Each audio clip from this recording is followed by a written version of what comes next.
I recently shot an interview for a documentary in one of the most challenging environments I've ever worked in, a greenhouse. This setup presented the perfect opportunity to show you how to manufacture contrast in a space that naturally eliminates it. Contrast is essential in cinematography. It doesn't just make an image more cinematic, it guides the viewer's eyes, creating depth and visual interest. Without contrast, everything looks flat, and the audience is left unsure of where to focus. But how do you create contrast in an environment that's flooded with perfectly even soft light, where shadows simply don't exist? Let's jump right in. I was recently hired by a foreign agency to shoot an interview for an upcoming documentary. Now, today I will show you some of the shots only with the false color and the ELZone system LUT put on top of them, not the actual camera shot. I will leave that alone for my clients.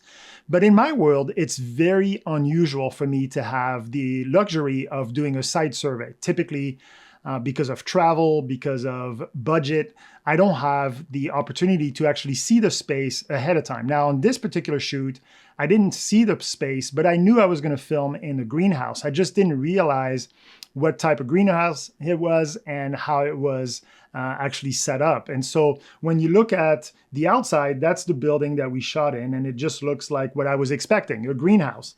But when you go inside, you see that there is some serious issues that we're going to have to deal with. Every wall are white, the ceiling is white, the floor is white. Now, they did ask me, and I said yes, on whether we wanted that white kind of curtain on the ceiling, and that was helpful to diffuse the sunlight a little bit. So I did ask for that to be on, but there was no options for us to remove the floor or remove the walls.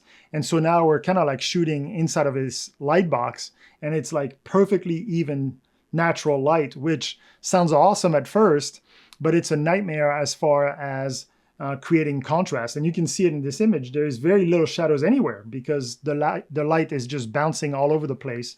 I think the one thing that saves us here a little bit is those plants are a lot darker than the rest of the environment. And so at least we'll have that in the background to create some difference between the background and our subject. So because of the layout of the greenhouse, we were forced to set up in this area, which is the front of the greenhouse, the side where the sun is shining, meaning that our interviewee was going to sit here and he was facing the sunlight. He was front lit. Typically, we try to shoot everything backlit with the sun out of frame so that it creates natural contrast. But in this case, all we could do was face the sunlight, and it just flattens everything. There is no room on the other side of the greenhouse for us to set up. And so that was our only option. And now to make matters even worse than that, our subject was now going to face this way, meaning the fill side of his face, the side that I want darker, was now the one being hit by the direct sunlight.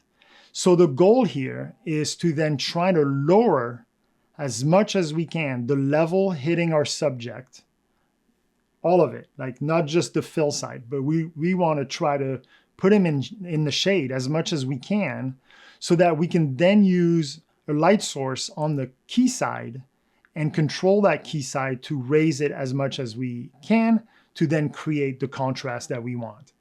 The challenge though was the framing that my client wanted was very wide. And I'm going to show you this shot with the false color just because, again, I don't have the permission to release those shots yet. And so this is the framing that they wanted. Now this is this shot, the false color here is on the graded shot. Like I just graded the shot and applied the false color. So we'll look at that in just a minute. But because we are so wide, I'm not able to then bring a neg really close to his face. Ideally, I would be able to do something like right there, like really, really close to his face to have as much shadow on his face as possible.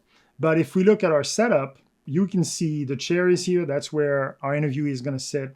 And then we just use this giant bounce board. On the other side is a neg, so it's black on the other side. And we had to fit it somewhat overhead, but also front a little bit because the sun is now pretty high up in the sky, to create as much shadow here as possible, cover his entire body in shadows, so that then we can put a light or a light source on the key side. And in our case, we tried a couple different ones. We tried the silver bounce was pretty good. And this one is the 200x, aperture or MRN 200x. And we went with the aperture simply because we have control of it versus a silver. If somehow a cloud comes in, or if, after a few minutes the sun moves away, then we would have to adjust it.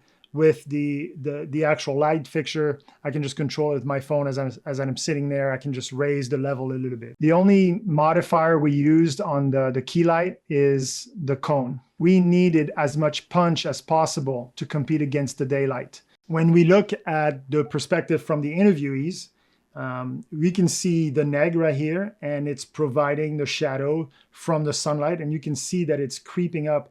The sun is probably like right here. And we're able to use that to create as much shadow as possible on our interviewee, and then use our key light to just raise the level just on that one side to create contrast. The downside of this setup is I wish I had enough neg to just cover the entire floor in black cloth. And that would have helped eliminate this bounced light that's hitting the floor and bouncing back on our interviewee. I simply did not have access to that much neg. If we look at the scope of the S-Log3, our subject is sitting somewhere here, and light skin tone in S-Log3 should be exposed at 48 to 51 IRE, and this is kind of where we sit. So 51 is here, and so our subject is somewhere here. So we're right where we want to be as far as the exposure. If we look at the Rec 709 false color, now I reframed this shot just for our purposes. I know it's a lot tighter than what I shot for the client, and I think they want it pretty wide so that they can retouch the framing a little bit the way they want it to. But this is the false color straight out of the LUT, the Rec 709 LUT. I didn't adjust any of the levels. And so you can see that our key side here is in the 50 IRE, and our fill side is now in the 45 IRE. And so we have separation, which is key here. As long as we have separation, now I wish I had more separation, but as long as I have separation, I can then increase the contrast in post-production and make that difference a little bit. And so if we look at a graded version of this shot, I just went into DaVinci and just touch up the levels and graded the shots. Now, our hottest part of the key side is at 70 IRE, which makes sense for a Rec 709 levels. We want the skin tone to be between 60 and 70 IRE. And our fill side, we're able to keep somewhere in that 45 IRE level. So we were able to increase the key side without affecting the fill side too much. It did obviously affect it a little bit, but we're able to increase that contrast. We're pretty hot in the back. There's some white elements back there, some equipment, and that's okay. I'm okay that if it hits 100% IRE or if it clips, it's totally fine. There's nothing back there that I need to worry about as far as wanting to keep the information. If we look at the ELZone system, if you're not familiar with the ELZone system, it is a tool that allows you to measure exposures in stops. And so it's very effective as far as making sure that you have the same contrast from scene to scene. And so in this particular case, this is the graded shot. We can see that on this side, we have that orange color, which is 2 stops above middle gray. And on the fill side, we have this yellow color, which is half a stop above. And so we have about 1.5 stop of difference between the key side and the fill side. So again, not a huge contrast, but enough for us to manipulate the shot and then really create something that's more interesting than just if it was perfectly flat around him. Our job as cinematographer is always to control contrast, and we do it the same way. The technique doesn't change. It's always about lowering the light level so that we can then control brightness level of specific elements to create that contrast. And here we did the same thing. It just happened that all the worst case scenario were under that one greenhouse. So hopefully this was helpful to you, and I thank you so much for watching until the end. If you're interested in learning more about my online cinematography course, please visit the link below. And don't forget to subscribe to this channel. Thank you so much for watching, and happy filming.